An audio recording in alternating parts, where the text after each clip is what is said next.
Our starting point this morning, it is one of the most grueling moments of a student's life, and the big day has finally arrived.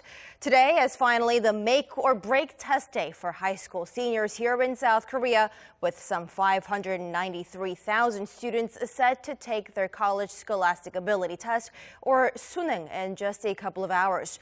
Now, this year's test even more special as the government took the unprecedented step of postponing the college entrance exam by 1 week to ensure the safety of students following last week's mega 5.4 earthquake that struck the southeastern city of Pohang. For more, we now check with our Kim Mok-yeon, who is in Pohang on the ground for us. Mok-yeon, I don't see much of an enthusiasm coming from your end, but where in Pohang are you connecting us now?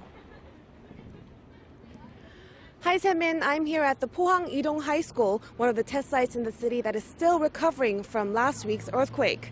It's really cold out here, but in a short while, students will march in to take one of the most important exams in their life. Especially in Korea, where admission to top-tier universities is considered a path to a successful life, a good performance today could shape their entire lives.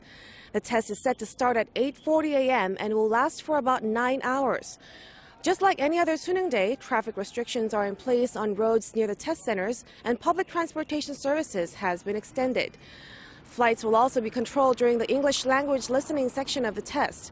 Also, the stock markets and some businesses have delayed their opening hours to keep traffic off the streets prior to the start of the test.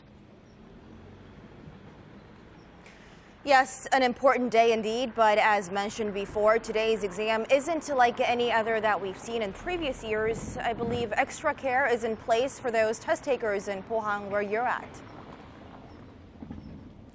That's right. As much as the entire nation is hoping and helping for all of these students to do best in the exams, more attention has been focused in this area where locals have been experiencing continuous tremors after the earthquake struck last week. And for that, the government has dispatched safety officials and earthquake experts at the test sites. They're on standby in case any tremors occur during the exam period. And regarding earthquake countermeasures, the government has prepared some 240 buses and 12 backup test sites outside of Pohang, just in case students have to be transferred before test begins. Education Minister Kim Mok-yeon is also here in Pohang to stay close contact with relevant authorities and give on-the-ground instructions if necessary. I'll be back during the next newscast at 10 a.m. Korea time. Back to you, Taemin.